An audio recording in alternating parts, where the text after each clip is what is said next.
Yeah, the best laid plans. Good evening, everyone. Happy Thursday to everybody.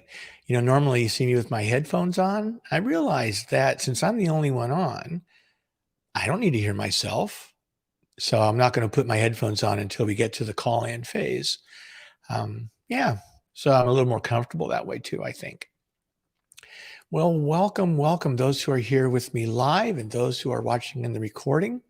And if you are here live, please leave me a little comment so that I know you're here and I can say hi. That would be great.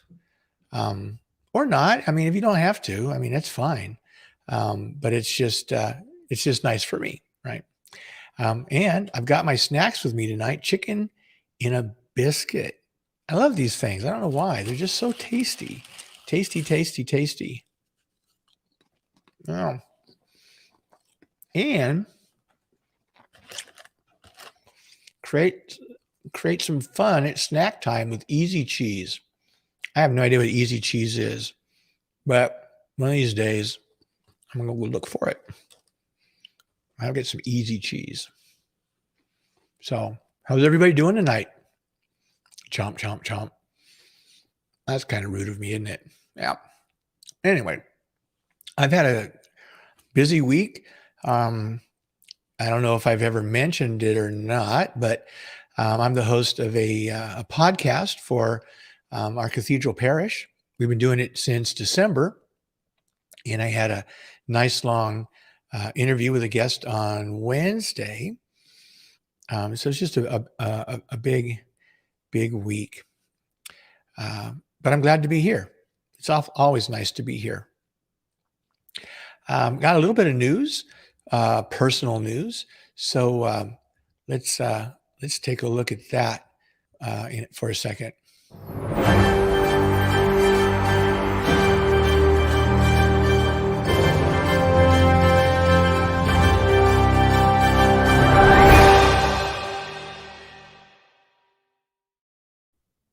Yeah. So check it out. So the other day I got an email from SMUD. I'm in SMUD. I live in downtown Sacramento, and I'm in the SMUD district. And in this email, it talked about an energy saver power strip, right? Surge protector combination, but it saves electricity supposedly. Now the one that I'm using, I've had, oh my gosh, since probably the 90s. I mean, it's a dinosaur. So I thought, why not make it a little investment? It was only there was a rebate. I think it was an $8 rebate. And so it was really cheap. And so probably tomorrow, I don't have anything going on tomorrow. Tomorrow I'll install this. But it's pretty cool. It's pretty cool. Why don't can I open it? Okay, there's a thing here. I think I'm going to tear it. Yeah, okay. And so you're here with me to see the grand opening of this package. Oh, here we go. Here we go. Can you hear all that? It makes all kinds of fun sounds. Okay. Instructions. Instructions are always good. I like to read the instructions before I do anything. Now, my son, he would always just start putting things together and messing around with stuff without reading the instructions. That's not me. So this is it. This is kind of cool. Simply conserve, it says, right? And it's got a master thingy and always on and switched on and off. So yeah, I'll give it a go. And it's got a thing on the back. You can actually hook it to the wall so it's not sitting on the floor. That seems pretty cool to me. Protected, grounded. So that'll be cool. And it's kind of apropos because tonight we're going to take a look at the climate change report that came out of the UN this week, which was fairly dire and a tad upsetting. But we're going to look and see some things that we might be able to do as individuals. The problem's global. The problem's big. The majority of what's causing the climate change, which has been, at this point, they feel fairly proven that human activity is at fault, is the big polluters. not the little guys. But if a lot of little guys and gals, I suppose, right, got together, then we're big. So if we all started doing things, it would have a bigger impact. So that's what's new for me. I'm going to hook up this power strip surge protector later tomorrow morning, probably after breakfast. If I have breakfast, probably have breakfast. So let's go ahead and let's start talking about. I got a couple of topics for tonight that I want to explore. Last week I went long. It was a big topic. We went almost an hour and a half. I don't want to do that tonight. I'm going to keep it to an hour at the most, right? So just a couple of topics. Now, if there's something that you'd like to talk about, please let me know in the comments. And we'll be having a call-in probably the last 15 minutes or so of the show. And you can call in and say what you got to say. And if you've got an opinion on the things that we end up talking about tonight, then please feel free to call in and share your wisdom with us. Okay, so the first thing that we want to look at tonight is what I like to call a COVID minute. I never have put music to this. One of these days I'll put some sound to it, but not today. Someday, not today. Anyway, this is a COVID minute. And so what have I got? So today, one of the things I do is I get a feed from Capital Public Radio. And Capital Public Radio has been really on target in COVID updates. What's going on, right, in the state? And this information that they send to me, it's all about Sacramento County, which is where I live. So if you're not in Sacramento County, then there's other resources that you can look up to see what's going on. But let's start by taking a look here at this NPR screen.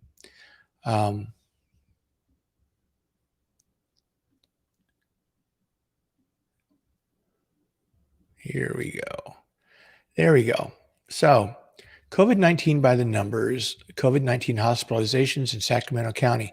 Now, the reason I want to look at this is because it's a big deal. I was listening to a podcast about what's happening in Mississippi and a large part of Texas, and their COVID cases are out of control. Within the next 7 to 10 days, Mississippi will be completely inundated with hospitalization. And it's going to be a crisis there because people then who would also maybe need to get in the hospital, emergencies, if there's like a bus wreck or, something major happens or someone has a heart attack or there will be no beds for them.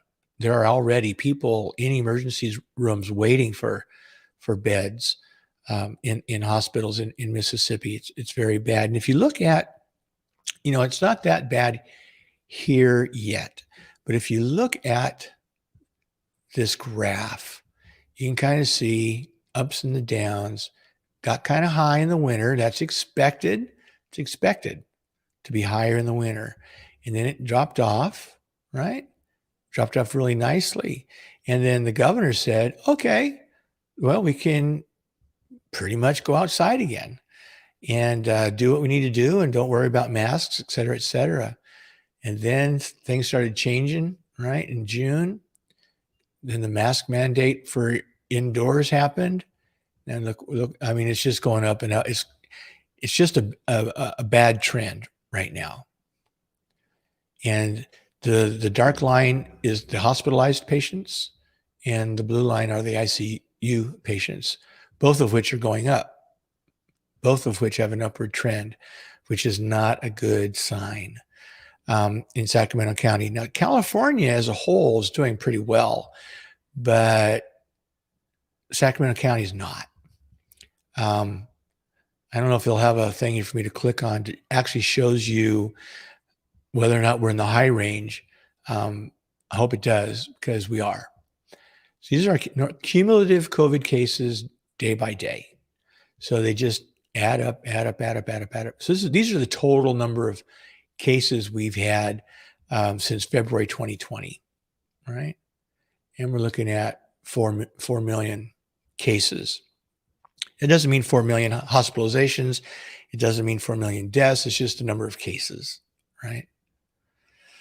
And it's cumulative. So this is kind of, if we look at the whole area here, you can see in the county how bad Sacramento City is. I mean, we are just off the charts.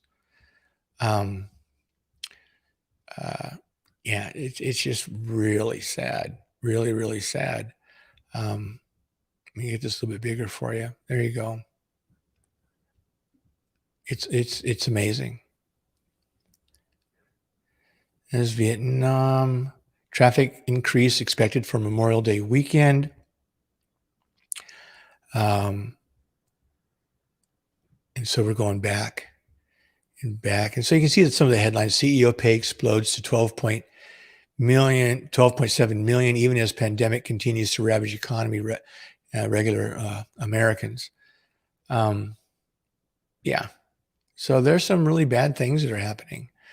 Very unfortunate things. The rich are getting rich, and the rest of us are feeling the effects. This is a big issue in regards to COVID, paying a backlog. We have a backlog in paying out COVID-19 affected renter relief money. It's a big deal. We are liable to see a spike in evictions in the next couple of months or so.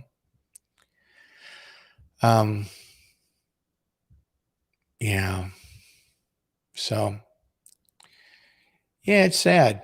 I mean, we're just moving in the wrong direction right now. So, if you've been vaccinated, congratulations. Thank you very much. If you've only received one of 2 shots, please get that second shot scheduled. And if you've not vaccinated at all, please go ahead and do so. Or wear a mask and get tested regularly, because you could be carrying a viral load and be infectious to other folks. This Delta variant's nothing to mess around with. It's what's caused that upswing. So this upswing in cases, it's all the unvaccinated people. Well, not all, probably about 99.9%. There are some, they're called breakthrough cases, where a person's been vaccinated and they test positive for COVID. The majority of them don't have symptoms. The majority of them do not require hospitalization. So the hospitalization cases are the unvaccinated. That's where we need to really focus. So if you know anyone that is hesitant about getting the vaccine, have a chat with them. There are some concerns, or some real concerns, and we need to talk about them. Maybe we can come to some kind of an agreement about it. But it's tough stuff. I've got friends with kids, and they're thinking about back to school, and they're not real sure as to what's going to happen, and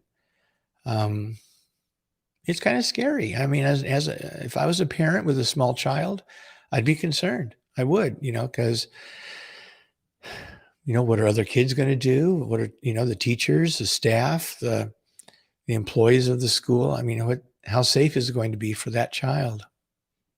Because the child, if it does get exposed and it carries the virus, even if it doesn't get sick, it's going to come home, right? He or she, to parents and possibly grandparents that may or may not be vaccinated. If they're vaccinated, chances are they're going to be okay.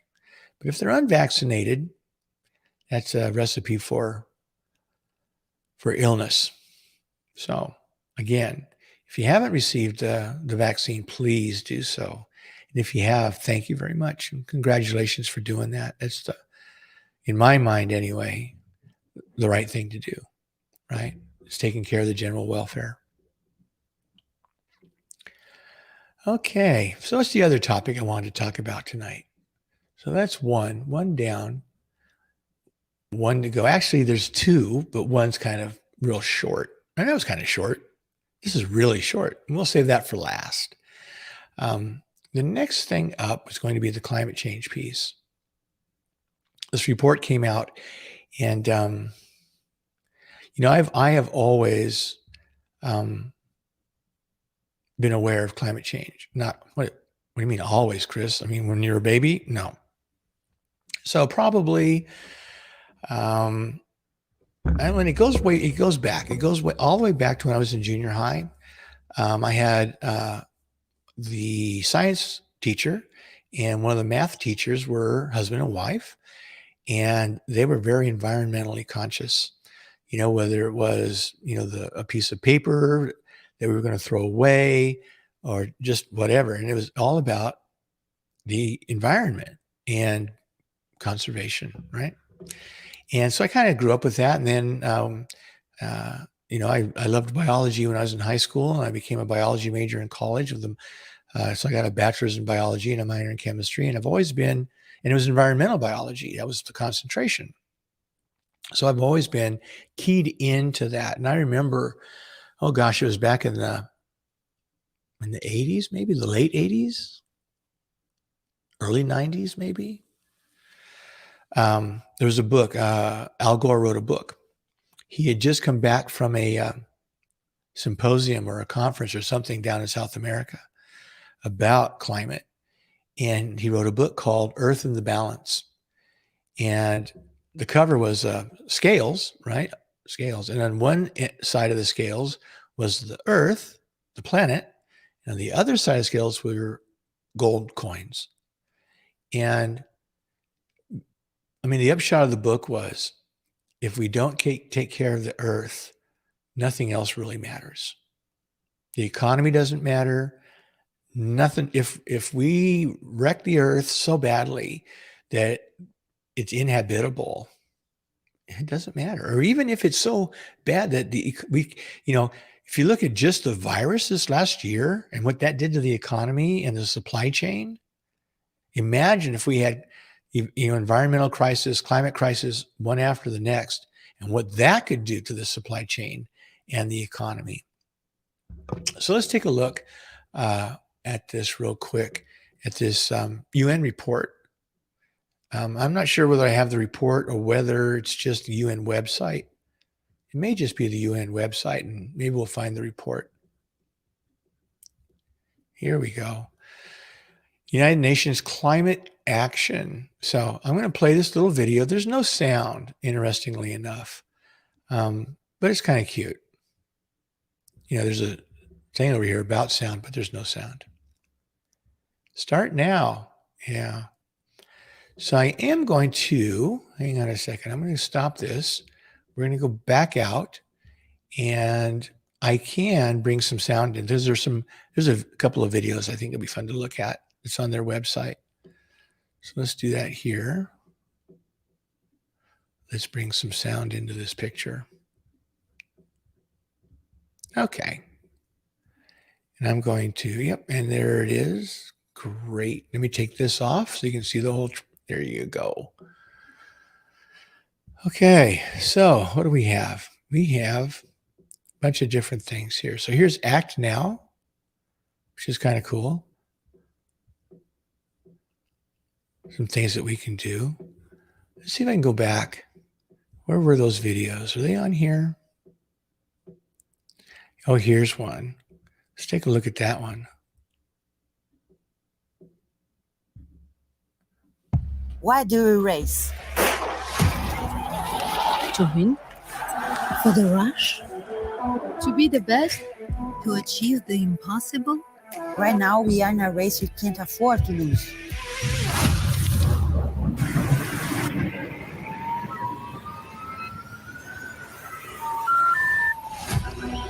A race for our planet. A race for our lives. A race for our future. A race for the world's most vulnerable people. In a race against the climate crisis. We can't leave anyone behind. Let's race for something even bigger. Let's race together. Let's race for each other.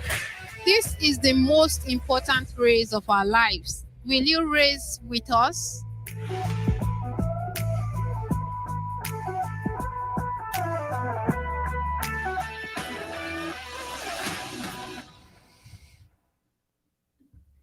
Well, that was pretty cool.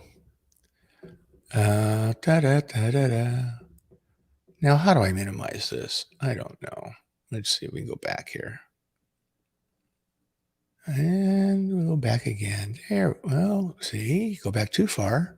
You never know what's going to happen. There we go.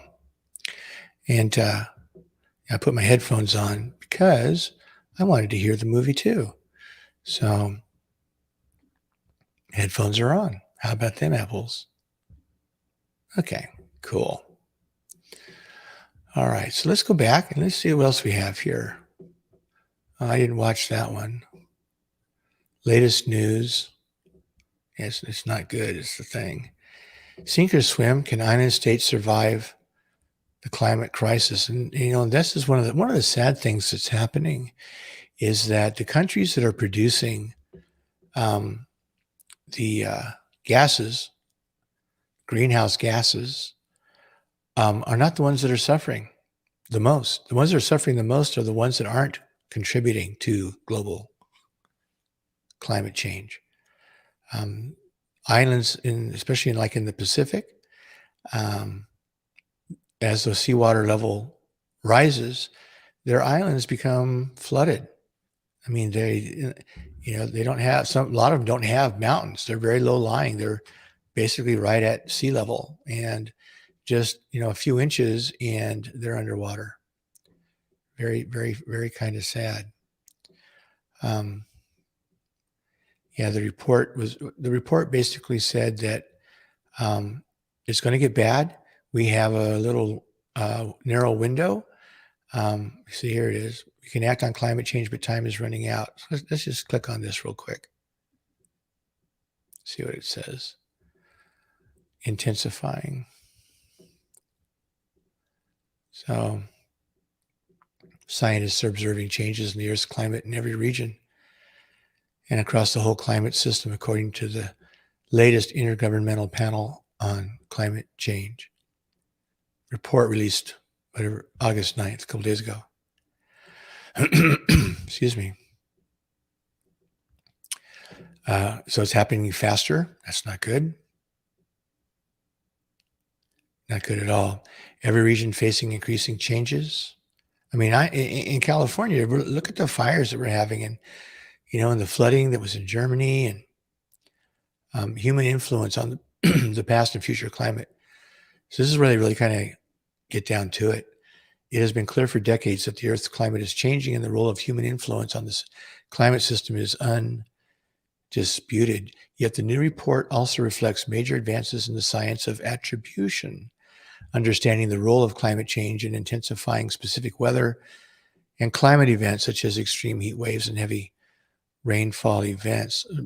Basically, what they're able to do now is look at those areas on the globe where extreme weather events are occurring, and then look at their contribution to the greenhouse gas emissions.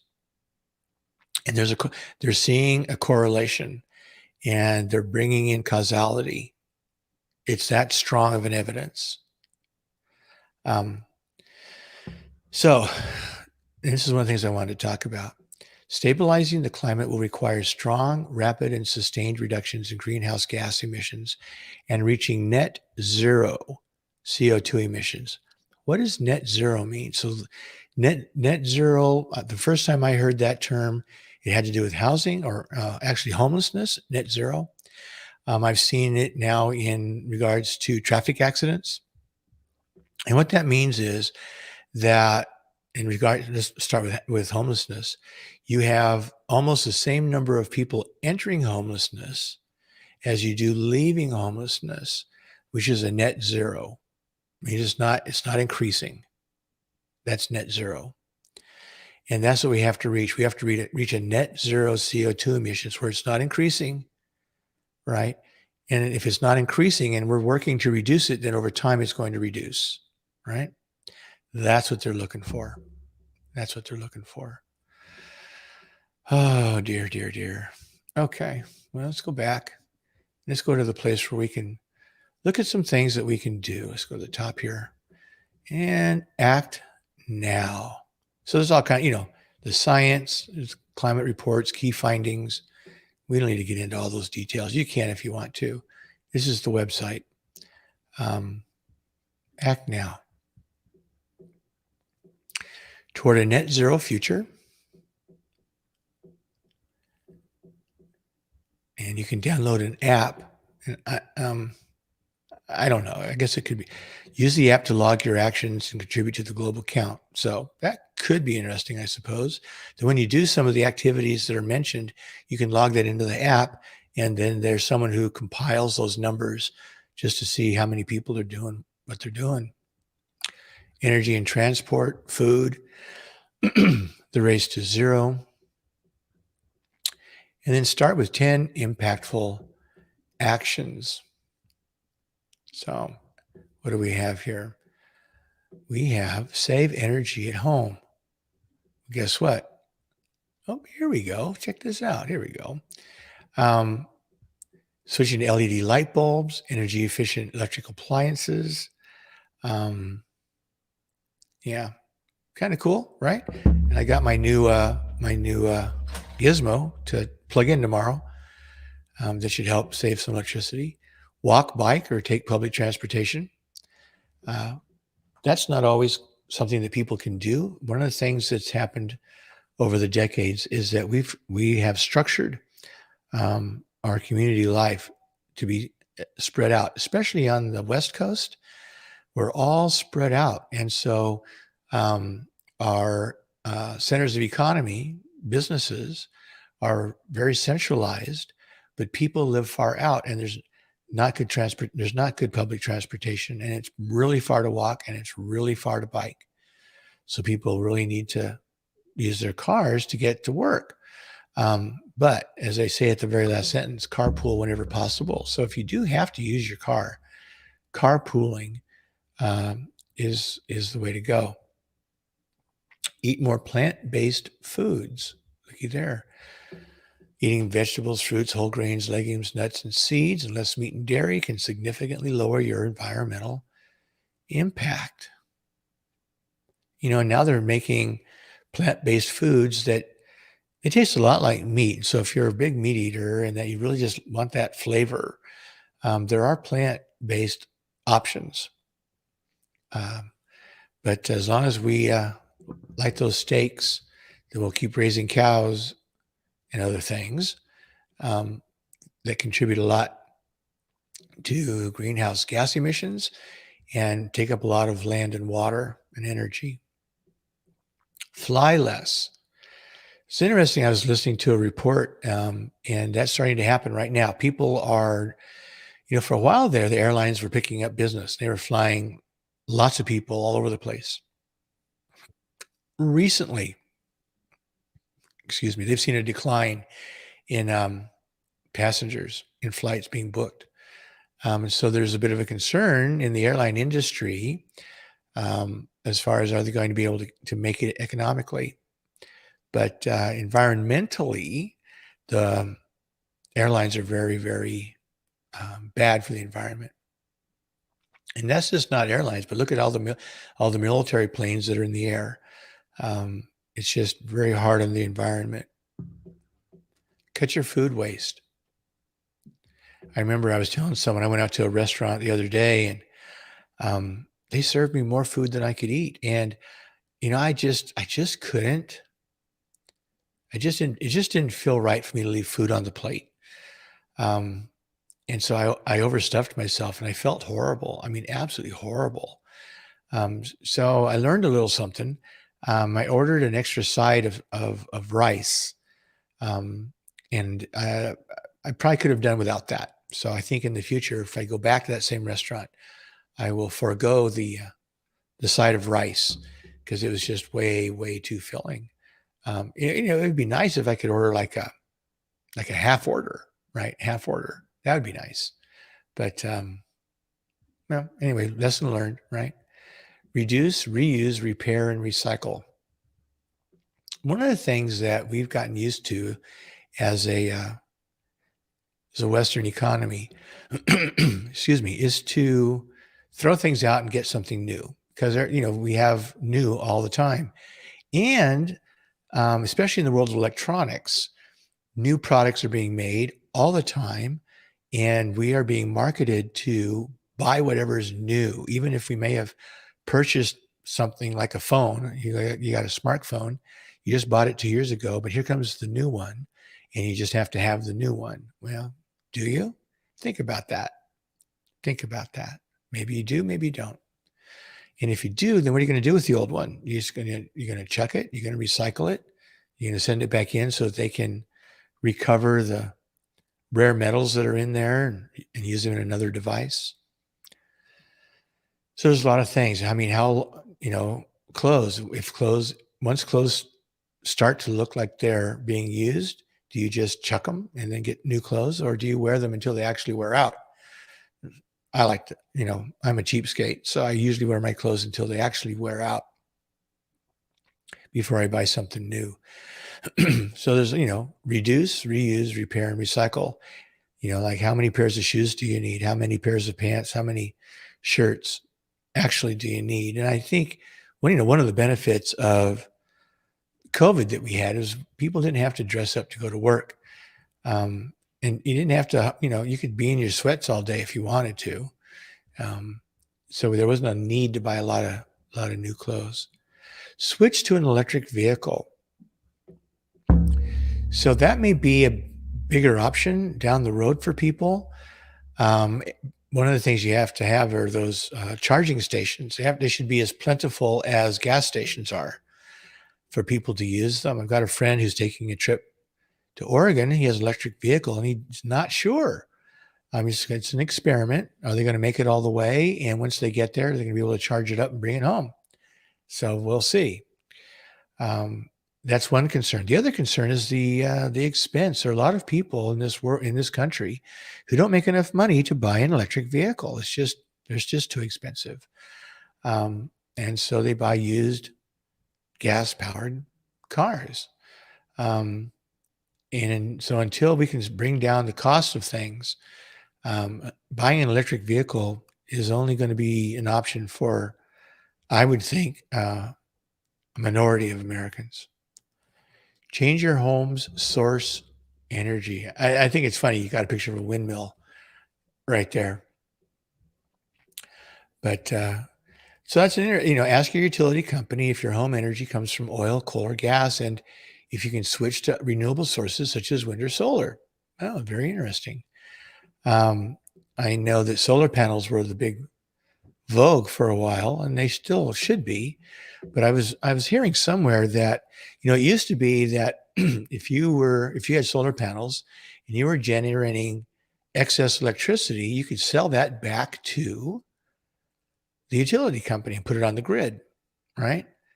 What I heard was that can't do that anymore. And not only that, you're going to get charged for the electricity that you produce. And that makes no sense. So, some of these policies really need to be looked at so that they're good for the people and they're good for the environment. And then lastly, speak up. So when we have an opportunity to speak up, we should, in regards to activities globally, locally, nationally, that will enhance our climate. Very, very important. There are a lot of issues in the world today. There's only a few that affect all of us, and global climate change is one of them. I think nuclear proliferation is another one. There are a lot of local things that we should be paying attention to, but these affect everyone. And we have a little comment here.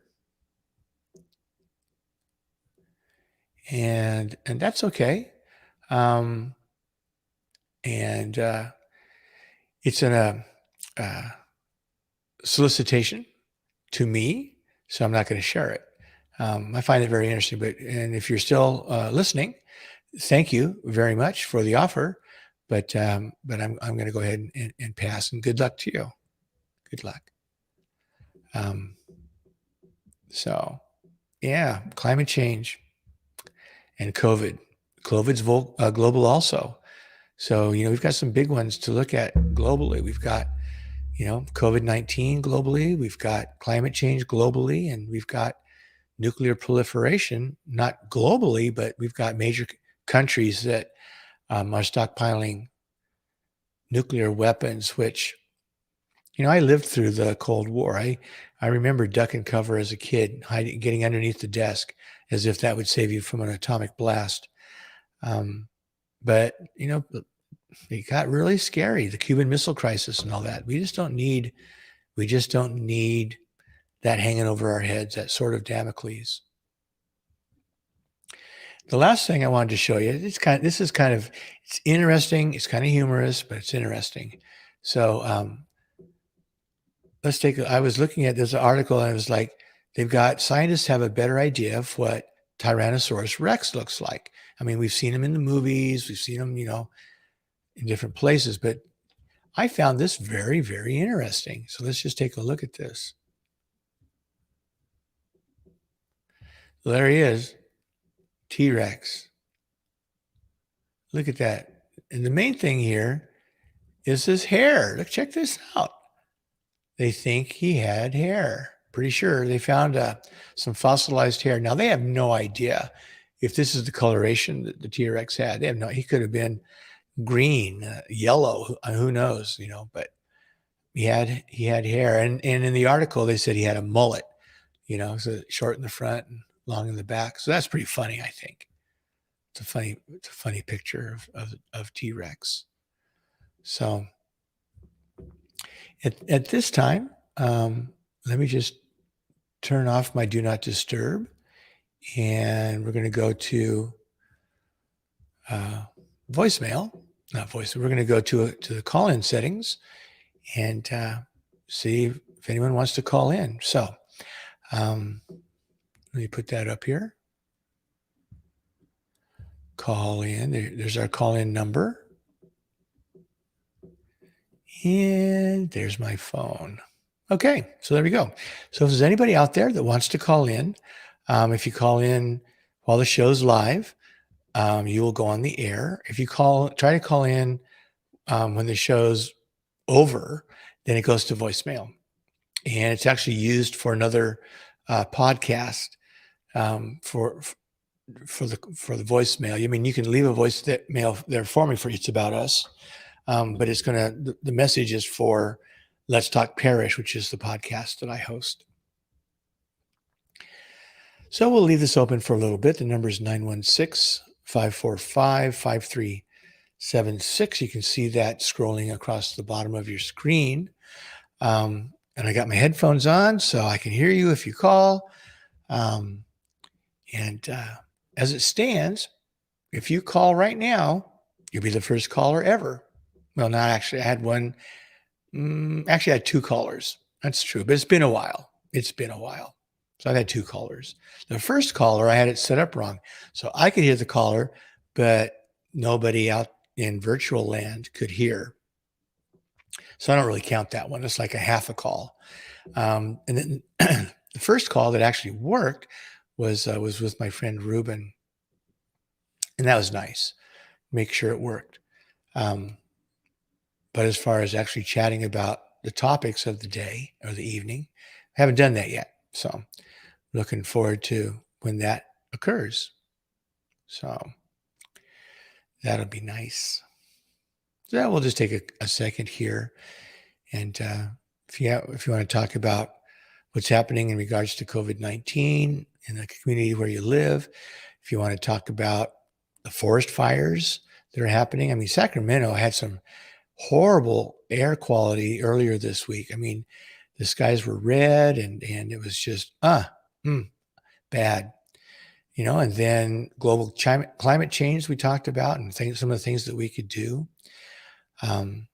So, welcome if you're just now joining us for the last 15, 20 minutes of the show. That's awesome. Thank you so much for being here. Please say hello in the chat so that I can greet you by name, and thank you for tuning in. And if you are watching the recording, please leave a message in the chat area so that I know that you've dropped by to say hello, and then I can say about hi back. That'd be great. Because as I like to say, this show is called It's About Us, and without you, there's no us. Without you, let's see if I can get my finger pointed in the right direction. Without you, there's no us, right? Yeah. So this is true. And when I get my caller, watch what I'm going to do this. Watch. That is so cool, Chris. Yeah. So anyway, it'll be yay and confetti and all that stuff when the caller comes in. But you never know. It may not happen, and that's okay. That's all right. So I'm looking forward to a relaxing evening. I think my buddy and I are going to play an online role-playing game that we've been playing now for months. We finally finished it a while back, and we decided to start it on a harder level because we've played it a bunch and we're actually quite good at it. And it's a lot of fun. So I think we might be doing that later tonight. So it'll be very relaxing. And tomorrow is pretty much a kickback day for me, which is going to be nice. I've got one project that I can try to hopefully finish it up tonight. And then tomorrow, it's a free day. Yep. So that's what's on store. How about you guys? What's going on? Restful evening? Busy evening? Maybe you worked the graveyard shift, going to be getting ready to go to work. Don't know. Anyway, it's been nice having you here tonight. I've got some ideas going forward and to create a new show, actually. I like doing this show because I just talk about whatever, right? The other show will have somewhat of a theme. I'm thinking about doing a puppet show. So if you know of a puppet maker, or you know somewhere that have really cool puppets, let me know so that I can check them out and maybe see a puppet that strikes a chord with me. And I think I found one already. I'm not sure yet, kind of waiting still on it. So maybe this fall will be when I start my puppet show. But so that's pretty exciting. So, well, normally I try to go to 8:00, but once I've run out of things to talk about, there's really no point in going forward. So let me go ahead, and I'm going to put the phone back on Do Not Disturb. And if I remember how to do that. There I do. Now I do. Okay. So I'm using my little iPad on the side as a second screen, and that's where my Google Voice is located. Okay, so now we've got that turned off. And that's off. And that's off. Okay. So thanks for being with me tonight. And as always, please join me next Thursday from 7 to 8:00 Pacific Daylight Time for It's About Us. And until then, be safe, be well. God bless you, and be nice to each other.